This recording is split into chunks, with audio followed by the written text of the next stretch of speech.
Welcome to Luca is a Billionaire, where the only thing I invest in is your answers. You begin by preparing both devices, open Xender on each and enable Wi-Fi and Bluetooth so the app can create a direct link. On the device with the files, choose Sender. On the other, choose Receiver. This triggers the hotspot or QR flow.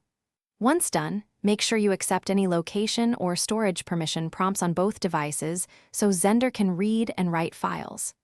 Now, create the hotspot or scan the QR code to pair the devices and get the session started immediately. You now pick the files to move. Tap categories like photos or apps and use multi-select for batches to save time. Once you send, Xender shows transfer size and real-time progress. Watch the speed and remaining time so you can estimate completion. If you face a slow link, pause large items or cancel and resend smaller groups. This reduces retransmits and avoids timeouts. Also, make sure both screens stay awake and the devices remain within the same room for the best throughput. You finish by verifying that files transferred correctly.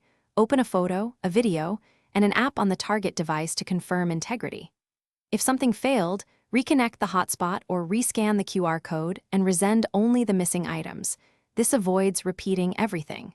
Make sure storage permissions are enabled and battery saver is off, because aggressive power management blocks transfers. One key troubleshooting tip: if Wi-Fi hotspot repeatedly drops, switch to USB file transfer or export critical. Thanks for watching and please subscribe. It's the best investment you'll ever make.